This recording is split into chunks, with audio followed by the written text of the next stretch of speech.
I'm Kalika Shakur, and I'm sitting here with Moto Joka Shakur.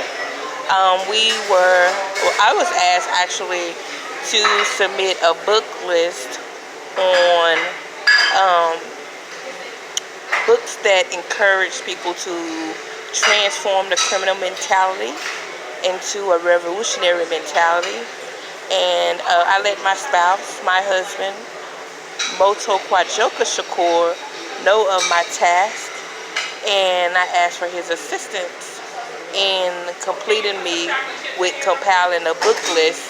So in doing so, we started to talk about different things, and in our talking and discussion, I decided also that it would be a good idea if he himself expressed some of his sentiments on that very subject matter, because he himself has also undergone such transformation.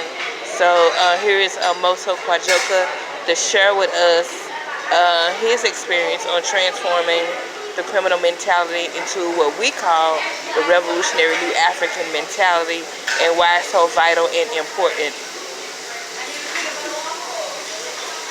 Okay, so having a colonial mentality is a lot like living in a dark cloud.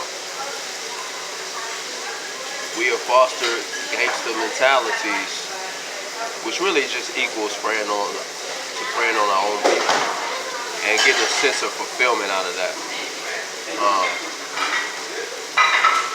Oftentimes, it's just being completely lost.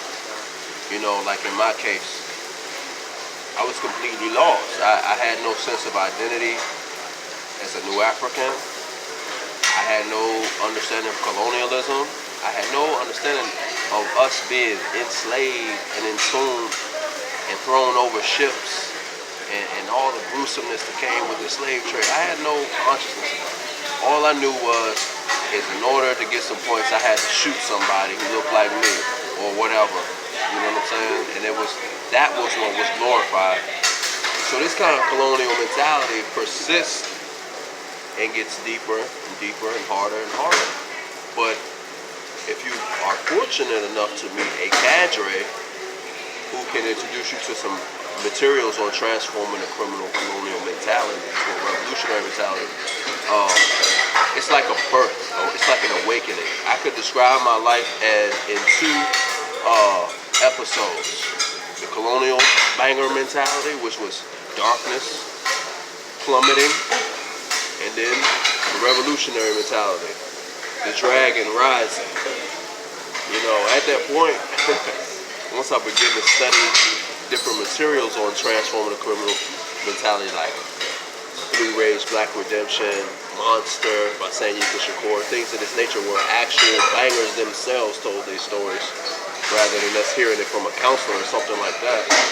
I actually began to have a better relationship with myself, with other bangers.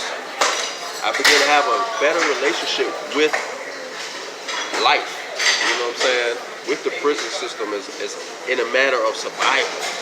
My sense of survival became much more sharper. There were still the clashes, but it was more coherent. Everything came together intelligently. I began to understand, we always talk about understanding our environment, but until you understand global politics, until you understand transforming a colonial mentality, you can't understand your own environment. So these things became clear to me. My environment became clear. My relationship with other Africans became clearer. My relationship with Mexicans became clearer. Relationships with Europeans became clearer. As that became more and more clear, I became more and more successful at survival, for one, and for two, getting to know my own self. It's a matter of survival.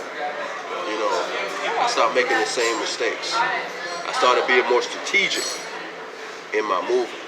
And then, eventually, I began to help the same community that I rained terror upon. Other bangers, people in the community, such and such. I began to actually give back and to present a light to those people And they took to it well, because actually when we bang, it's just a retarded sense of nationalism. We want to identify ourselves as independent from being oppressed, but we do it in a way that's not organized. Many of us know that a lot of our street organizations came as an aspiration of Black Panthers or this, that, the third. Black Liberation Army. We all know our history. We aspired to be that, but it got retarded and we went a whole nother direction. So we always aspired to liberation and nation building. But when you come into actual nation building, like the New African Independence Movement and so on and so forth, like that, it becomes like a aha moment, like wow. And I didn't have to change. I didn't have to take on any form of religion. I didn't have to change the way I dressed. I didn't have to change the way I spoke. All I had to do was just truly be myself. And that was the beginning of my transformation. And every day is brighter. I got to meet good people, good sisters. I met my beautiful, beautiful, beautiful wife, my African angel, straight up African sister. I began to meet these kind of people who were living in a totally different world than I was. But I had to realize that my world was like this. People were living in such expanded worlds. It's like, wow, it's really, you want to expand your mind. You want to transform your criminal mentality. You want to aid yourself in freeing your mind, meditate, and read, books geared toward transforming the criminal mentality. Because really all it is a trap. You do this, you're going back to prison. They want us in prison. They tell us that when we leave it. You coming back. But I'm not back. I'm still on the street. And I got a beautiful wife, a beautiful home. I've got beautiful comrades. And I left all that behind. So if any of those pigs can see me now, look how I'm doing now. You said I was coming back. I didn't come back. I'm living good, and I'm still true to myself. I ain't never bowed down. I ain't never broken, never snitched, never ran from no fight. Think about that. That's being New African. Thank you, baby.